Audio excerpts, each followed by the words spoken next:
Thanks to the government's safety bill, the nation is experiencing the lowest levels of violent crime in years. Introducing Orwell, a new security program that combines cutting-edge information retrieval with human-directed suspect profiling.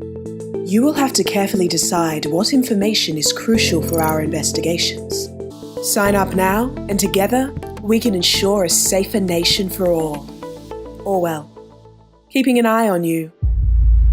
The game Orwell plants the player as someone who is hunting down terrorists using the internet to gather information by any means possible. Emails, bank statements, strategically placed video cameras, social media, and everything else is fair game for the hackers employed by the nation. The gameplay is surreal, as Orwell demonstrates that nothing is quite as terrifying as being on the other side of internet surveillance. The game is named after George Orwell, the mid-20th century author of the grimly prophetic novel 1984, which has been made into several films. 1984 is a movie based on George Orwell's classic dystopian novel by the same name. The film depicts a totalitarian state in the future which is indefinitely at war, and is ruled by a party that dictates all public and private life through ubiquitous government surveillance and public manipulation, and persecutes all forms of individualism and independent thinking as thought crime. While both 1984 and the game Orwell are fictional, modern invasions of privacy are both real and pervasive.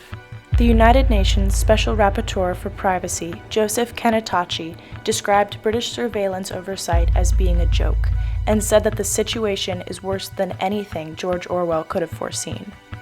The reasoning behind this extreme level of surveillance, both in the game and in France, Germany, the UK, and the United States, is to protect the population from potential terrorist attacks.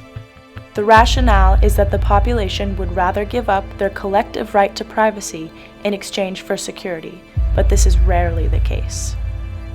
Kanatachi goes on to officially report that there is little or no evidence for the claim that mass surveillance is a solution to the problem of terrorism, and the laws are informed by little or no evidence of their efficacy or proportionality.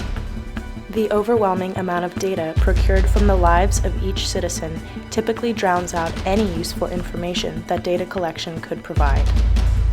The game Orwell is marketed to a niche of people that spend a majority of their time online and are deeply embedded in social media. The general consensus among people in this generation is that privacy is relative. If you have nothing to hide from the government, what is the purpose of keeping the details of your life a secret? These same people also put passwords on their emails and social media accounts and take steps in their lives to safeguard their privacy, such as putting locks on their bedroom and bathroom doors. You may have nothing to hide, but that doesn't mean that you should be unable to hide.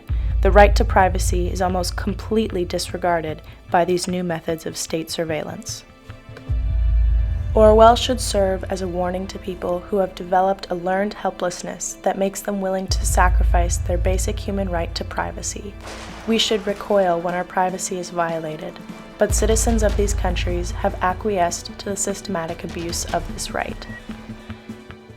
We can try to render the implications of mass surveillance imperceptible, but the restrictions that it enacts on us do not become any less potent.